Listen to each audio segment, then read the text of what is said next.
Aleluia, glória a Deus, glória a Deus, glória a Deus, glória. Tá saindo? Aleluia, agora eu estou me ouvindo. Amém. Irmãos, eu quero que você abra comigo no livro do profeta Abacuque, capítulo 2, versículo 4. Abacuque, que fica entre os profetas ditos menores, antes de Sofonias e depois de Naum, perto do final do Antigo Testamento. Glória a Deus. Abacuque capítulo 2, versículo 4. Todos acharam? Então lá está escrito o seguinte. Eu vou ler na versão NAA, Nova Almeida Atualizada. Eis que a sua alma está orgulhosa, a sua alma não é reta nele, mas o justo viverá pela sua fé. Amém? Pegue sua Bíblia e diga assim: essa é a minha Bíblia.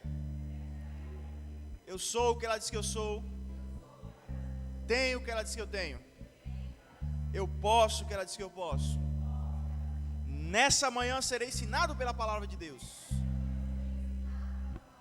E corajosamente eu declaro que a minha mente está alerta e o meu coração está receptivo, e eu nunca mais serei o mesmo.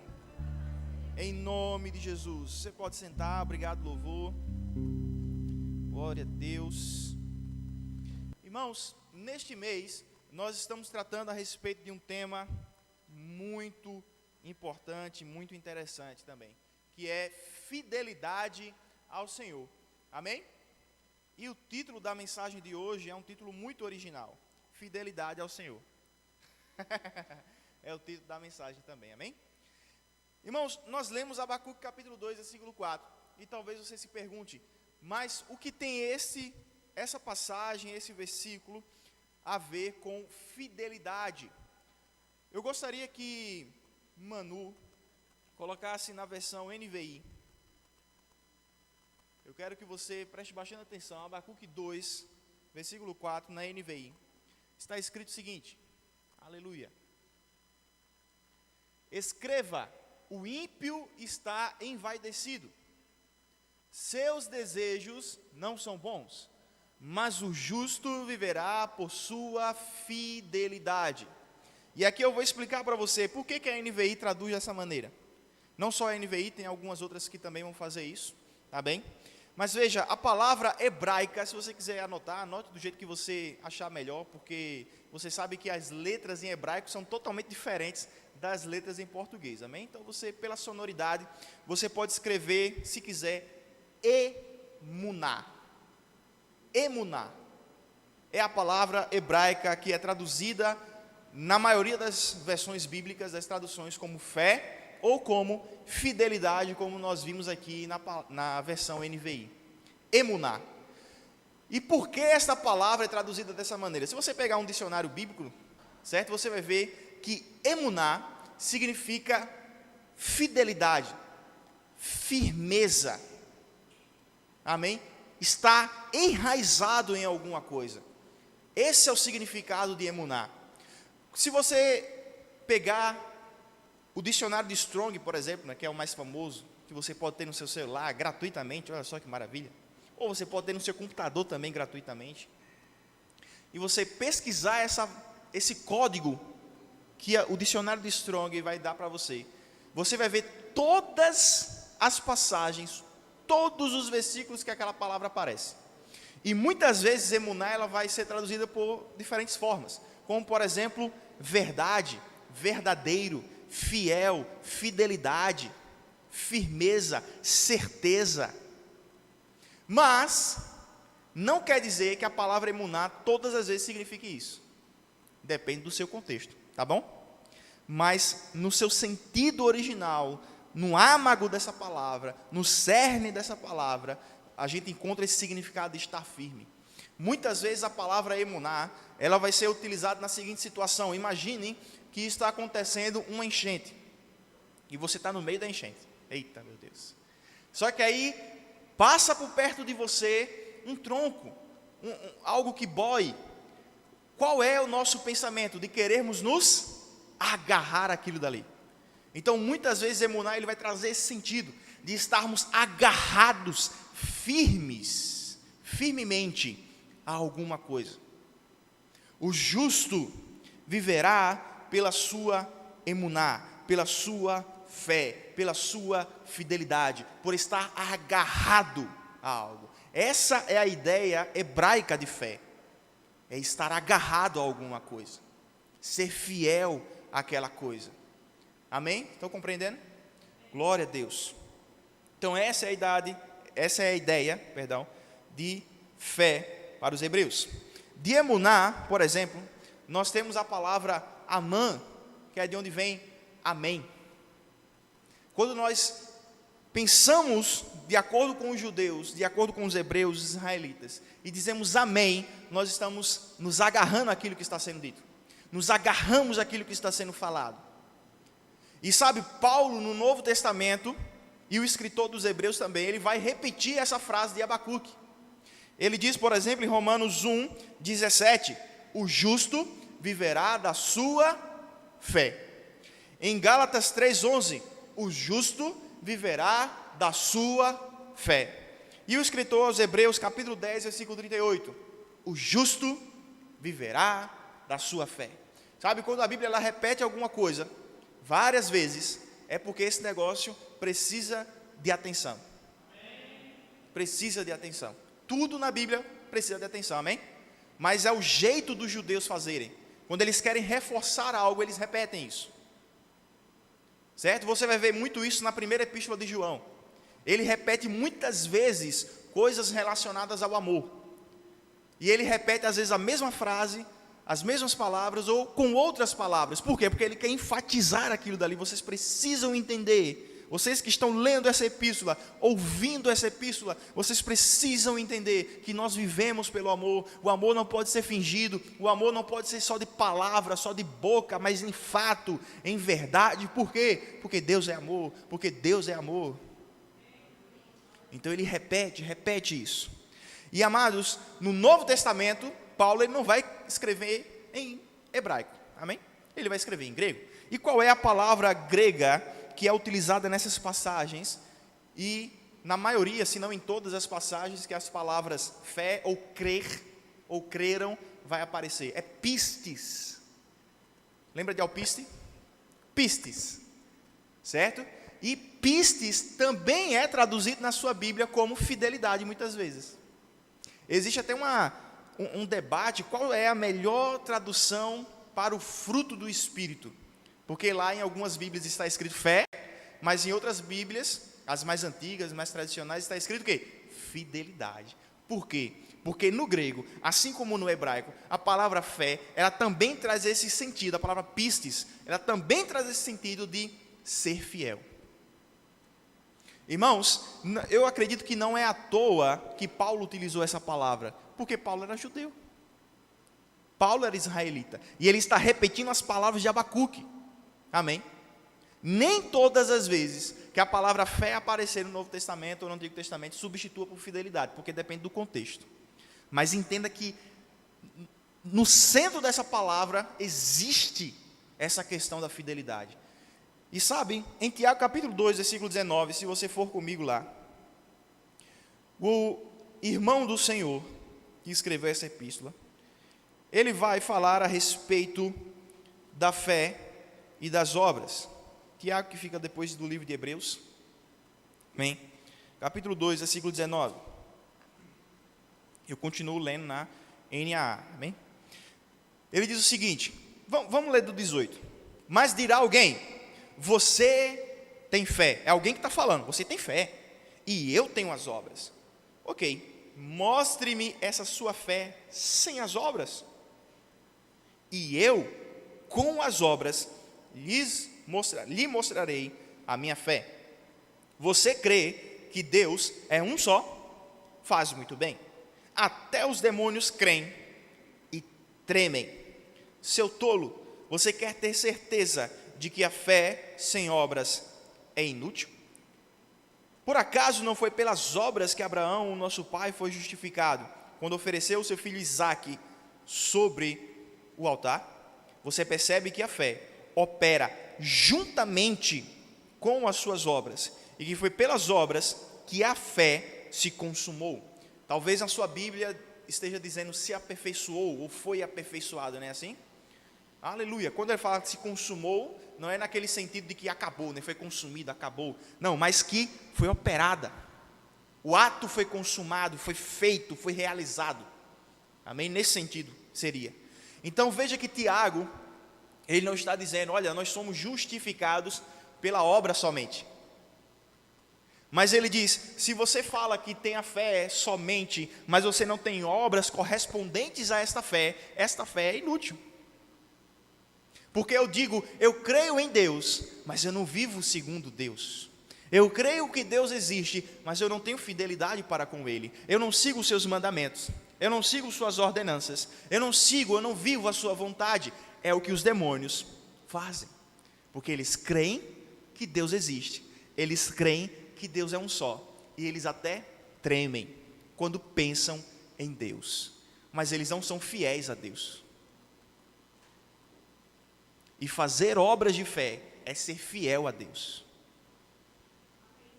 A fé que salva não é somente acreditar, irmãos, que Deus existe. Muitas pessoas, elas vivem como os demônios. Elas creem que Deus existe.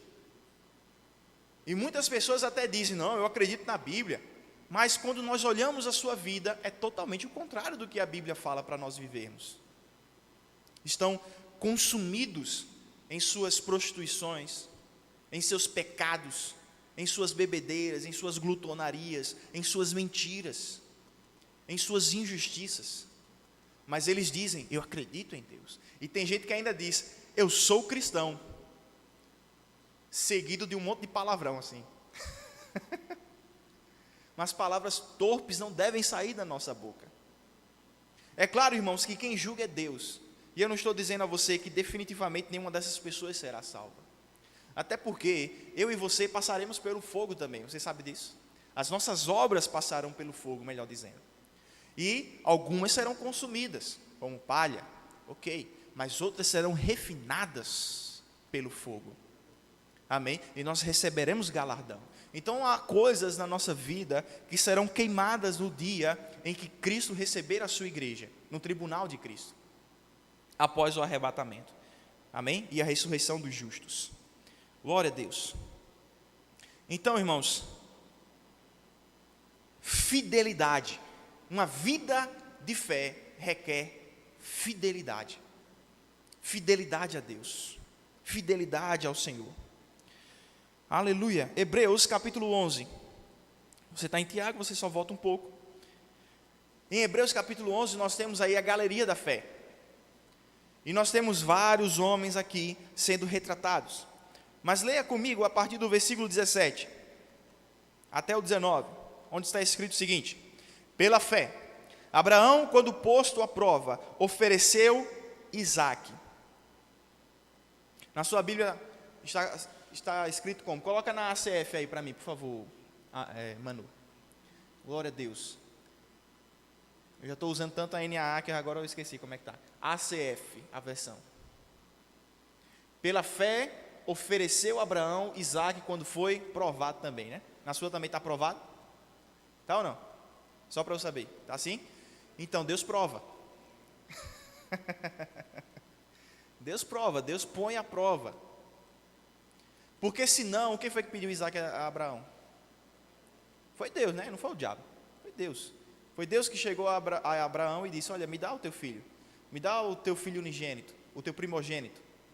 Primogênito no caso da promessa. Certo? Porque pela carne Ismael foi o primogênito, ele teve Ismael primeiro. Mas segundo a promessa, Isaque é o primogênito. Segundo a promessa, ele é único. Segundo a carne, teve 2, mas segundo a promessa, único. Só Isaque. Então, Isaque, ele foi oferecido como um teste de fé que Abraão tinha. Aquele que acolheu as promessas de Deus estava a ponto de sacrificar o seu filho. Uau, que provação. Não se preocupe, Deus não vai pedir o seu filho. Não desse jeito. Não desse jeito, não se preocupe. Foi a única vez em que Deus, ele pediu algo assim. E observe, segura um pouco, olha para mim. Nessa história, você conhece bem essa história, do oferecimento de Isaac para Deus. Antes do ato acontecer, ou quase acontecer, Isaac olha para o seu pai e diz: onde é que está o cordeiro que a gente vai sacrificar? Nós temos a lenha, nós temos o fogo, nós temos a corda, a faca, a pedra de amolar. Mas cadê o cordeiro, papai? Cadê o cordeiro? O que é que Abraão disse para o seu filho? Ele não disse: é tu o cordeiro. Não, ele não disse isso, ele disse: Deus proverá. No coração, eu sei, meu filho, que você é que foi pedido. Deus pediu você, mas no meu coração eu creio, Deus vai prover o cordeiro no seu lugar. E sabe, Abraão não negou o seu filho. E porque Abraão não negou o seu filho, Deus não negou o dele. Ali foi feita uma aliança. Abraão teve o seu filho salvo, antes de ser imolado. E a Bíblia fala que o anjo diz: ali está o cordeiro, olha só, adulto, já com chifres, preso aos galhos. E Abraão olhou e disse: eu sabia que Deus proveria. Ali, irmãos, o evangelho estava sendo pré-anunciado a Abraão. O evangelho da substituição, em que o cordeiro substitui o pecador. Aleluia, glória a Deus. Mas vamos continuar aqui. Do qual, versículo 18, do qual havia sido dito: a sua descendência virá por meio de Isaque. Deus, o Senhor me fez uma promessa e está me pedindo a promessa que o Senhor me fez. O Senhor me deu uma bênção e o Senhor está me pedindo a bênção que o Senhor me deu. Uau! Sabe, Deus às vezes Ele pede coisas de nós, que nós vamos ter que abrir mão mesmo.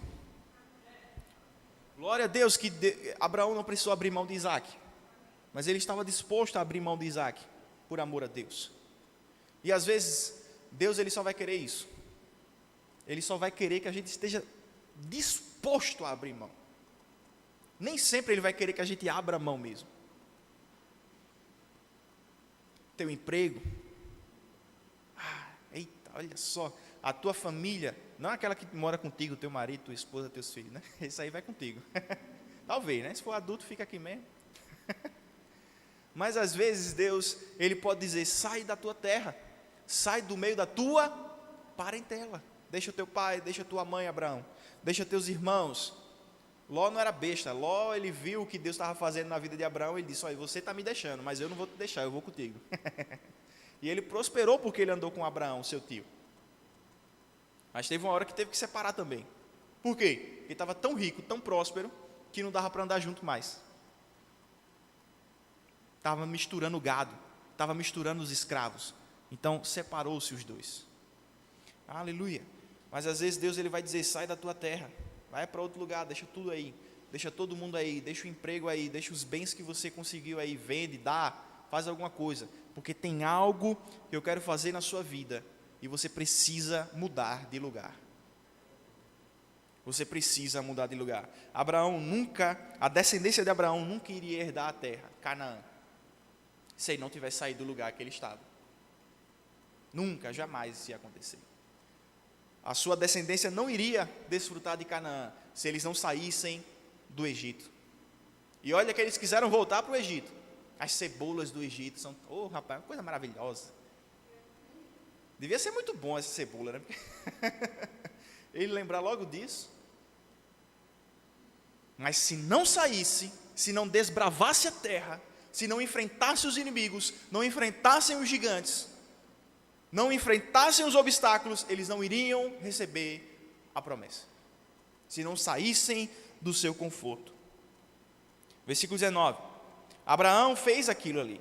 Ele ia sacrificar Isaac. Ele entregou Isaac. E no versículo 19 diz: Abraão considerou que Deus era poderoso até mesmo para ressuscitar Isaac dentre os mortos, de onde também figuradamente o recebeu de volta. Na sua Bíblia talvez esteja ressuscitou. Figuradamente, ele ressuscitou, porque é como se Isaac tivesse morrido ali. Não de fato, mas figuradamente. Ele representou a morte e a ressurreição naquele momento. Uau! Isso é poderoso. Sem ressurreição, não há glorificação. Paulo ele escreveu isso em 1 Coríntios 15. Sem ressurreição, não há glorificação. E talvez você pense, mas alguns serão arrebatados e transformados, Gabriel. Como é que fica? Figuradamente, nós vamos morrer e ressuscitar. Porque este corpo, ele será não mais esse corpo. É o mesmo corpo, mas será outro ao mesmo tempo. Vai ser um upgrade do seu corpo. Ele não vai tirar você do corpo e colocar em outro corpo. É o mesmo corpo que está sendo transformado, revigorado. Está recebendo um upgrade. Aleluia. É só você pensar num carro que troca o motor, troca o jogo de roda, dá uma rebaixada, troca a pintura. É o mesmo carro ou é outro carro? É um upgrade daquele carro, irmão.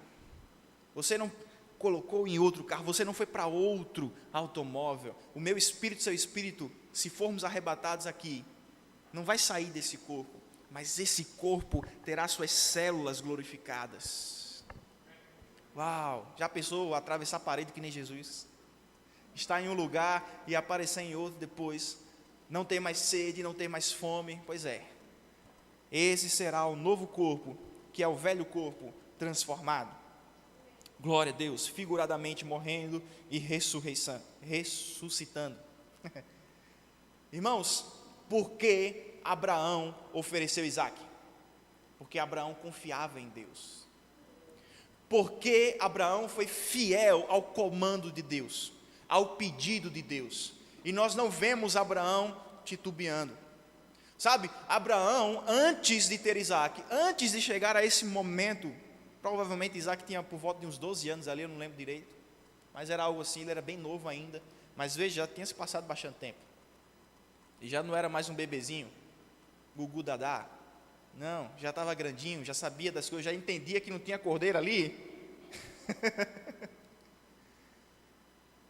mas antes disso, bem antes disso, Abraão disse a respeito de sua mulher, ela é só minha irmã.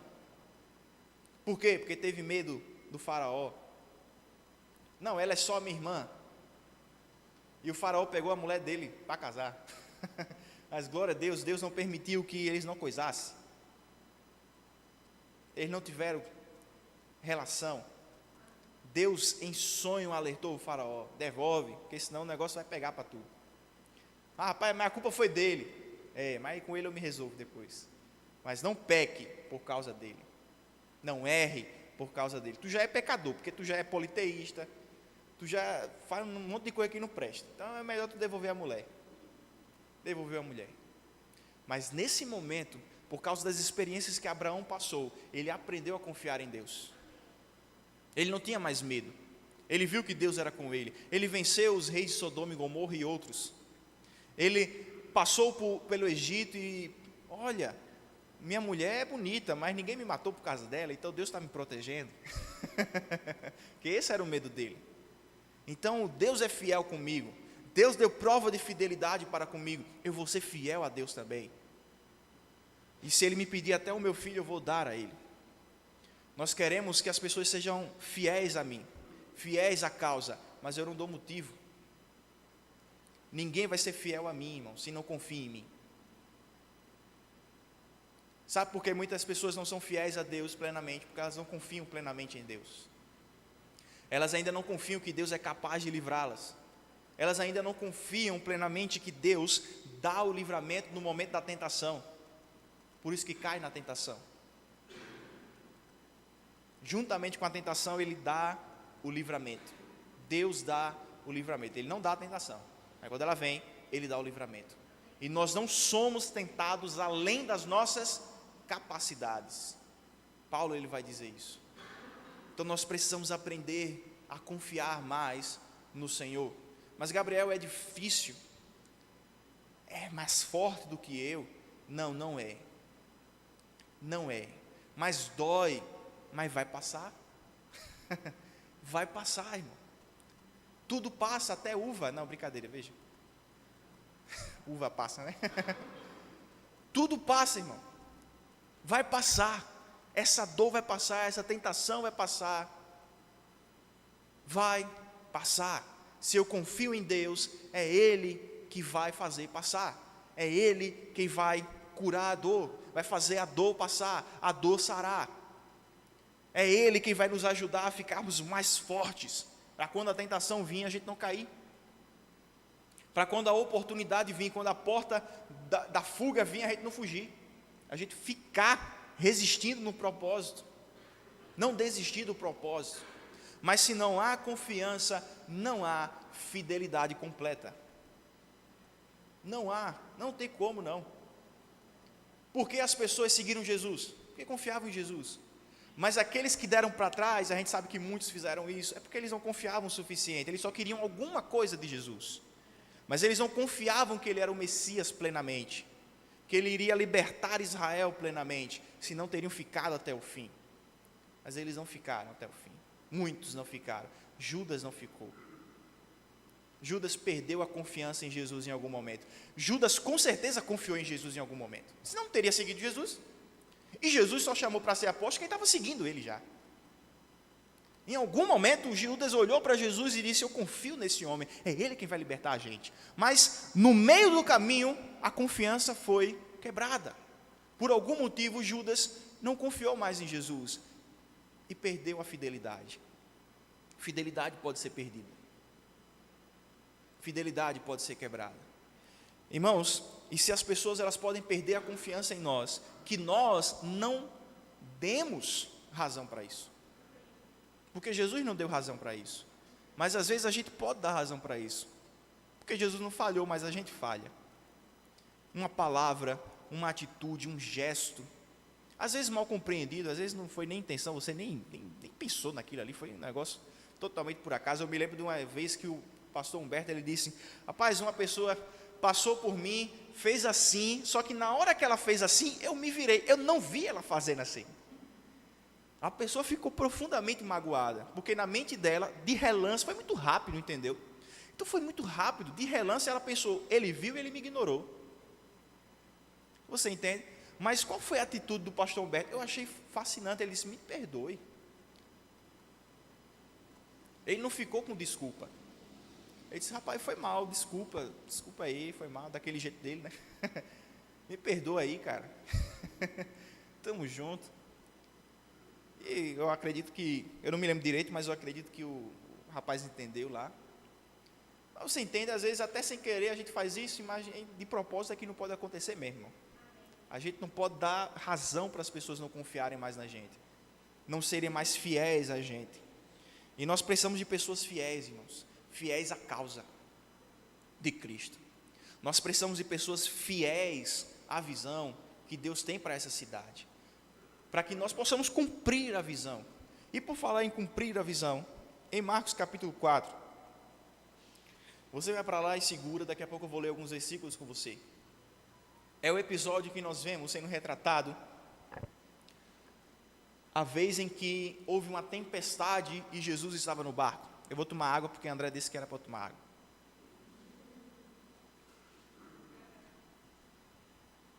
Eu olhei e lembrei, olhei para ele, olhei para a água e eu lembrei. Glória a Deus, obrigado. E em Marcos capítulo 4, nós vemos esse episódio. Há uma grande tempestade acontecendo no mar da Galileia, que não era um mar de fato, né? Era um lago, só que era um lago extremamente grande, a ponto de ter tempestade nesse lago, a ponto de ter ondas nesse lago, a ponto de ter fortes ventos neste lago acontecendo. Então o negócio era grande, por isso que era chamado até hoje, de mar. É um grande mar. É difícil até de ver a outra margem, de tão grande que ele é. E Jesus estava no barco, com quem? Com os seus discípulos, os seus apóstolos. Antes disso ele estava pregando numa margem, numa praia. E aí ele diz: vamos para dentro do barco. Por quê? Porque eu tenho uma missão. Do outro lado, na outra margem, eu tenho algo para fazer. Vamos entrar no barco. E o que acontece? Jesus vai dormir, não tem o que fazer, irmão. Não tem carta para jogar, não tem dominó, não tem uma dama, um xadrez. Vamos dormir. E Jesus foi dormir no barco. Mas aí começa a tempestade. E os apóstolos desesperados. O senhor não se importa que a gente morra, né? Acorda aí, homem. Olha a tempestade, olha a chuva, olha o vento, olha as ondas. O Senhor não se importa que nós pereçamos. Versículo 36, vamos ler. De Marcos, capítulo 4. Eu pedi para você ir lá e eu nem fui, olha para aí. Meu Deus do céu, isso é uma qualidade. Marcos, capítulo 4, a partir do versículo 36. Está escrito o seguinte: e eles, despedindo a multidão, o levaram assim como estava no barco, e outros barcos o seguiam. Ora, levantou-se grande temporal de vento, e as ondas se arremessavam contra o barco, de modo que o mesmo já estava se enchendo de água. Estava entrando água no barco, e Jesus estava dormindo. Rapaz, eu acho que estava calor, né? Aí ele sentiu aquela água friinha. Rapaz, vou ficar aqui mesmo. Homem, como é que está entrando água no barco e você está dormindo? Os apóstolos estavam desesperados, e Jesus estava na popa, dormindo sobre o travesseiro. Os discípulos o acordaram e lhe disseram: Mestre, o Senhor não se importa que pereçamos? E ele, despertando, repreendeu o vento e disse ao mar: acalme-se, fique quieto. O vento se aquietou e tudo ficou bem calmo. Então Jesus lhes perguntou: por que vocês são tão medrosos? Como é que ainda não têm fé? E eles, possuídos de grande temor, diziam uns aos outros: quem é este, que até o vento e o mar lhe obedecem? Uau! Esse é Jesus. Glória a Deus. Jesus não estava preocupado, porque ele tinha uma missão para cumprir.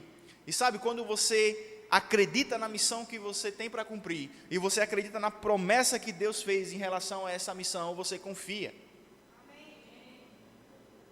E Jesus, ele confiava tanto que ele estava dormindo. Ele confiava tanto que ele estava relaxado. Ele confiava tanto que ele foi fiel ao Senhor. Vamos atravessar para o outro lado. Mas haverá uma tempestade, mas vamos atravessar para o outro lado. Mas vai ter chuva, pode virar o barco, mas vamos atravessar para o outro lado. Por quê? Porque nós vamos chegar ao outro lado. Então nós podemos ser fiéis, porque eu confio em Deus. Uau! Agora eu quero que você preste atenção em algumas coisas aqui. Quem é fiel, descansa. Você observe que Jesus estava no meio de uma missão e ele descansou. Ele estava no meio do cumprimento de um propósito, porque, irmão, sair de um lugar para outro também faz parte do propósito. Sair da parentela da tua terra, Abraão, faz parte do propósito. A caminhada, o processo faz parte do propósito. E no meio do propósito, Jesus aprendeu a descansar. Jesus estava em um barco, e aquele barco não era de passeio, era um barco de pesca. E barco de pesca não é para passear, barco de pesca é para pescar, é para trabalhar. No meio do instrumento de trabalho, Jesus aprendeu a descansar. No meio do instrumento de trabalho, Jesus aprendeu a dormir. Por quê? Porque ele confiava, e porque ele confiava, ele era fiel. Muitas vezes a gente está tão atarefado. Eu estou no barco, eu estou num barco de pesca, eu tenho que lançar a rede, eu tenho que lançar a vara, eu tenho que pescar. Mas você tem que parar, puxar um travesseiro, recostar a cabeça e dormir também. Porque se eu só trabalho, irmão, isso eu aprendi com outras pessoas, eu não tirei da minha cabeça. Se eu estou ocupado, não é sinônimo de estar sendo produtivo. Eu posso estar extremamente ocupado com algo e ser extremamente ineficaz. Ser extremamente ineficaz. Eu sou uma pessoa muito smart. Eu gosto de um negócio que soluciona. Então, se for para investir tempo, perder tempo, gastar tempo, colocar tempo, consumir tempo, seja lá o que for, que seja para encontrar uma solução que solucione de fato, que dê certo de fato, que seja simples, que seja direto, que eu consiga prever algumas coisas, não tudo, porque a gente não consegue prever tudo, amém? Aí entra a confiança em Deus também. Mas eu gosto de negócio prático. Pense no negócio que eu gosto, é praticidade. Gosto demais. Eu quero um carro que eu entre no carro e o carro ligue. Eu não quero ter que apertar botão e virar a chave. Não, na verdade eu quero que eu entre no carro e diga assim, carro, ligar. Eita, que chique, ó. Porque toda vez que eu vou entrar no carro ele ligar, incomoda, né? Porque às vezes eu só vou entrar para pegar um negócio e eu não quero que ele ligue. Então, comodidade, mas inteligência também, né? Aleluia. E sabe, Jesus, ele aprendeu a descansar, irmão. Você lembra dos 10 leprosos? Ele deu uma missão para aqueles 10 leprosos. Ele não disse, seja curado em nome de Jesus, ou em meu nome. Seja limpo agora, sua fé se salvou. Não, naquele episódio ele disse, vocês querem ser curados, ok? Então vão até os sacerdotes e se mostrem para eles. No meio do caminho eles foram limpos. E percebendo que foi limpo, voltou até Jesus. E sabe o que Jesus disse? Só este voltou para agradecer. Entenda o acontecido. Jesus está aqui com os 10 leprosos. Ele diz, vai para cá, para se mostrar aos sacerdotes. No meio do caminho eles foram curados. Em algum momento do meio do caminho eles foram curados. E um deles não concluiu a missão. Ele voltou para agradecer o Senhor Jesus. E era isso que Jesus esperava. Só esse voltou. Isso demonstra uma expectativa. Isso não significa que não é para cumprir a missão. Mas às vezes nós estamos tão ocupados com a missão que a gente esquece de Jesus.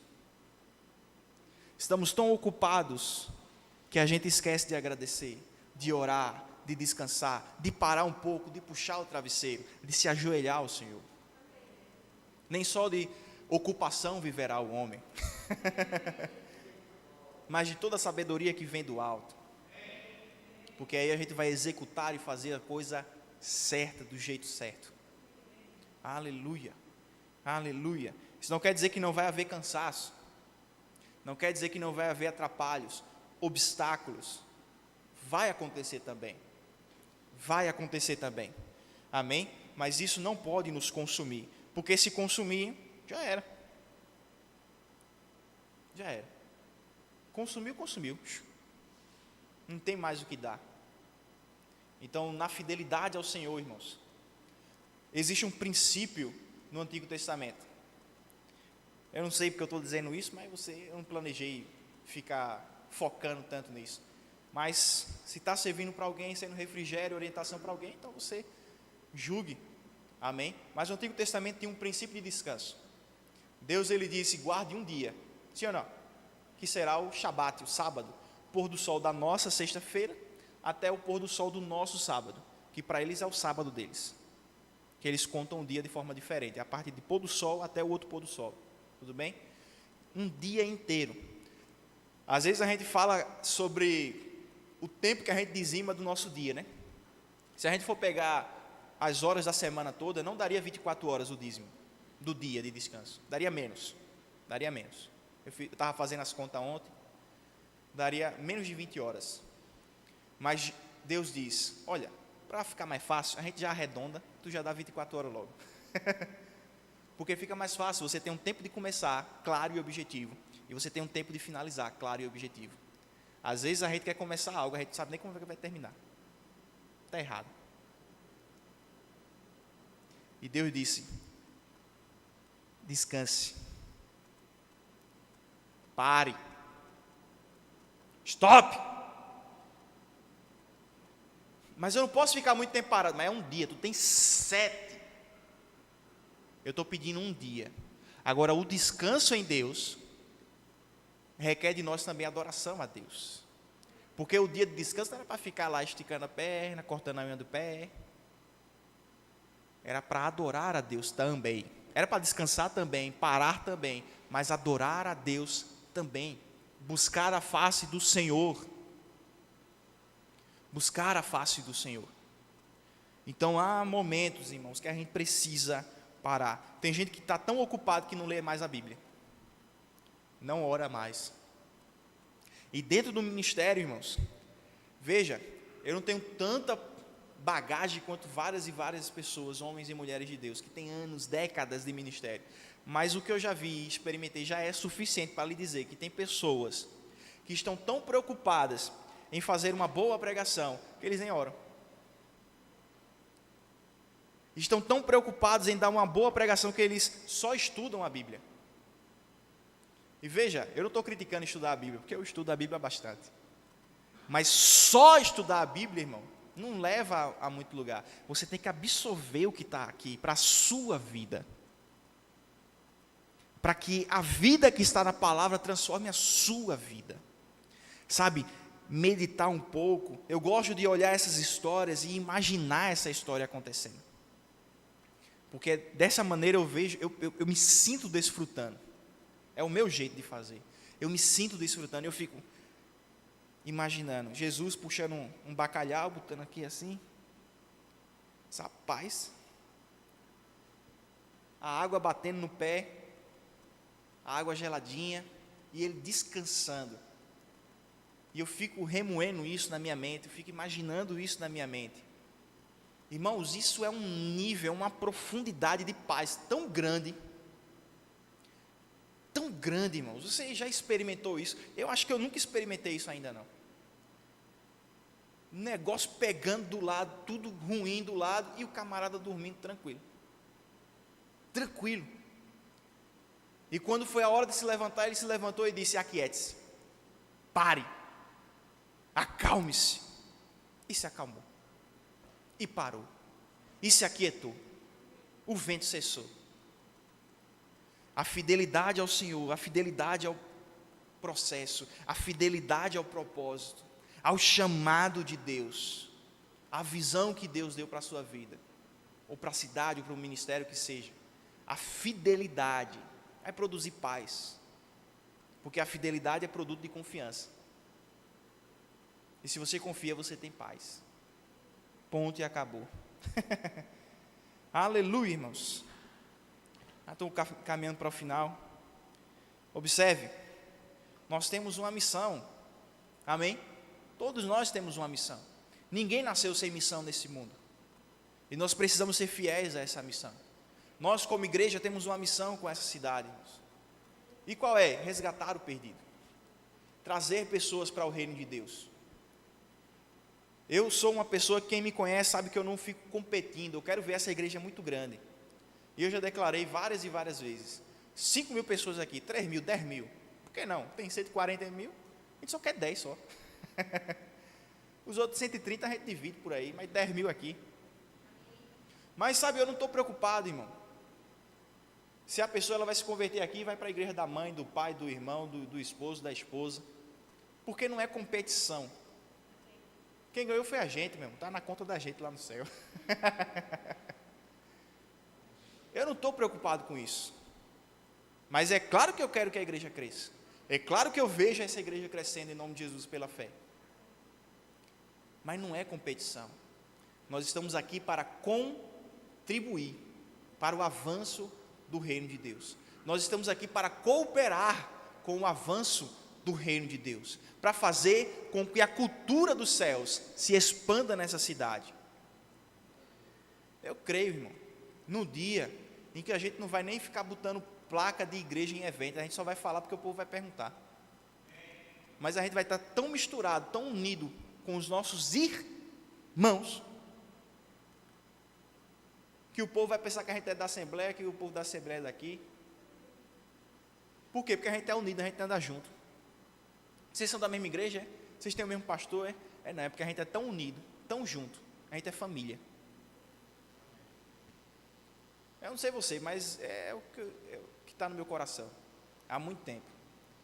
Existe guerra de placa de igreja. Existe, e você não pode negar. Existe. Não estou dizendo que é essa igreja que faz não, viu? Pelo amor de Deus. Eu estou dizendo que existe por aí. Uma vez eu vi, ontem eu vi um pregador dizer: a igreja de Deus, tananã, é essa aqui. Não, a igreja de Deus está espalhada no mundo. A placa é só uma maneira de identificar uma visão, uma organização, um conjunto de pessoas que tem um propósito específico, que tem uma administração específica, tem uma visão específica. É só uma maneira de identificar, mas a família é uma só. Acabou-se. É uma só. Fazer o time de futebol, Verbo da Vida, Futebol Clube, aí fazer a competição com a Assembleia de Deus, Futebol Clube, Ministério Bela Vista. Brincando junto, jogando junto, convivendo, indo para o cinema junto, indo brincar junto, fazer a obra junto. Sabe, é isso que eu vejo, irmão, é isso que eu quero para a igreja de Deus. Porque quando Deus ele deixou a igreja na terra, não tinha a igreja, placa, Ministério Jerusalém, Ministério Éfeso, Ministério Filipos. Era a igreja de Deus em Jerusalém, em Éfeso, em Filipos, e todas se ajudam, todas estão em comunhão de alguma forma ou de outra. Vocês, coríntios, devem levantar a oferta. Por quê? Porque a igreja em Macedônia está precisando, e eles são nossa família, nós estamos juntos. Fidelidade ao Senhor derruba barreiras. Derruba barreiras, irmãos. Derruba barreiras. Por quê? Porque agora eu estou olhando para o alvo que importa, que é Jesus Cristo. Jesus é o que justifica todo o resto. Jesus é o que justifica a visão. Jesus é o que justifica o propósito. Jesus é o que deve justificar a minha ação no reino de Deus. É Jesus, é a pessoa de Jesus. E se eu for fiel a Ele, irmão, não tem nada que me pare também. O próprio Jesus foi o nosso maior exemplo de fidelidade. Existiam pessoas que eram judias que acreditavam em Jesus, que acreditavam em Deus. Existiam gentios que acreditavam em Deus. Jesus andou com judeus, Jesus andou com gentios. Ele não considerou a placa dos judeus, ele não considerou a placa dos gentios, dos gregos. Esse povo crê, esse povo crê. Eu sou o Messias para eles, eu sou o Messias para eles. Acabou. E se eles forem fiéis a mim, o propósito vai acontecer. Ponto e acabou. Aleluia, aleluia, aleluia. Deus, Ele é bom, irmão, em todo o tempo. Deus, Ele já quebrou o muro. Não vamos levantar muros. Deus, Ele já quebrou, Ele já crucificou a cédula de dívida. A gente não precisa tomar de volta. Aleluia. Ele já removeu a pedra. A gente não precisa colocar outra pedra. Glória a Deus. Nem mesmo lá fora, nem mesmo aqui dentro. Se nós formos fiéis ao Senhor, então nós somos fiéis uns aos outros. Por quê? Porque nós somos o corpo de Jesus aqui na terra. E se nós somos fiéis a Jesus, nós somos fiéis ao seu corpo. E se somos fiéis ao corpo, somos uns aos outros. Aleluia. Não se preocupe que eu não estourei o tempo não, está ali o cronômetro ainda. Aleluia. Eu quero que a gente reflita nisso, nessa manhã. Em nome de Jesus, fiéis ao Senhor, vai nos ajudar a sermos fiéis às demais coisas, às pequenas coisas, às grandes coisas. Sermos fiéis ao Senhor vai nos ajudar a completar a obra, completar a carreira, cumprir o propósito que Deus tem. Aleluia, aleluia. Mas eu quero dizer algo a você também. Às vezes, quando você é fiel a Deus, você não vai poder fazer a vontade de todo mundo. Talvez o seu chefe, ele peça que você minta. Eu já tive problema com isso. Aí não dá não, irmão. Mas é o trabalho que se exploda. Eu não vou mentir por causa de Deus. Eu não vou mentir por causa de Jesus. Trabalho não falta. Não vai faltar, amém? Não vai, Deus, Ele vai abrir a porta, irmão. Ele vai abrir uma melhor. Eu não vou me corromper por causa de chefe, por causa de patrão. Eu não vou parar de comunicar o evangelho porque os doutores da lei da cidade querem que eu não pregue Jesus. Eu vou pregar Jesus, meu filho. Depois vai ser preso? Então me prenda. Vai ser chicoteado? Depois me chicoteie. Foi o que aconteceu com Pedro e com João.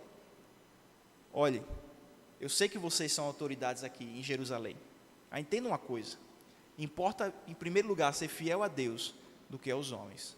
E se ser fiel a você é o que você está me pedindo nesse momento, é ser infiel a Deus, então foi triste para tu, porque eu vou ser fiel a Deus. Todo respeito, viu? Mas eu vou ser fiel a Deus, porque não dá, irmão, não dá. E a gente tem que ser firme nisso, porque fidelidade é firmeza. E só para fechar, Deus, ele é muito inteligente, porque quando ele falou a respeito de emuná para Abacuque, que é se agarrar, estar firme, ele escolheu um profeta cujo nome significa abraço. E quando você abraça algo ou alguém, você agarra isso. Então vá lá, ensine ao meu povo, ensine os justos a abraçarem a fidelidade, a abraçarem o meu comando, a abraçarem a minha palavra, a abraçarem a mim, se agarrarem até o fim. Por que até o fim? Porque a gente vive pela nossa fé, pela nossa fidelidade. Está vivo? Então pronto, esse é o caminho ainda. Amém? Então, eu espero que você tenha sido abençoado. Tem algum aviso final? Não, né? Amém, irmãos? Então, eu espero que você tenha sido abençoado. Eu espero que essa palavra tenha entrado no seu coração e que você possa meditar a respeito das coisas que foram faladas. Enfim, julgue com o seu coração, de acordo com a palavra de Deus, é claro. Amém? Porque às vezes eu posso não gostar de uma coisa, mas se está na palavra, está na palavra. Não tem como argumentar contra a palavra. Nada podemos contra a verdade, senão a favor da verdade. Então você julga pela palavra. Aleluia. Vou orar por você e a gente pode ir, amém? Pai, muito obrigado por essa manhã de domingo, por essa pregação, por esse louvor, pelos avisos, pela oportunidade de estarmos dizimando e ofertando na sua casa. Obrigado por esse culto, Pai, onde nós fomos tocados pelo Senhor, onde nós fomos ensinados pelo Senhor. Em nome de Jesus, que nós meditemos naquilo que foi pregado, que nós acolhamos em nosso coração aquilo que o Senhor comunicou, e não o pregador comunicou, mas o que o Senhor comunicou, em nome de Jesus Cristo, Pai, e que nós possamos viver à altura da Tua palavra, à altura do Teu chamamento para as nossas vidas, que sejamos fiéis ao Senhor, até o fim de nossas vidas, até por toda a eternidade, em nome de Jesus, Pai, que nós possamos ir em paz para as nossas casas, cheguemos em segurança e possamos retornar logo mais à noite, seguros e saudáveis, em nome de Jesus, amém. Então você pode ir, fica à vontade.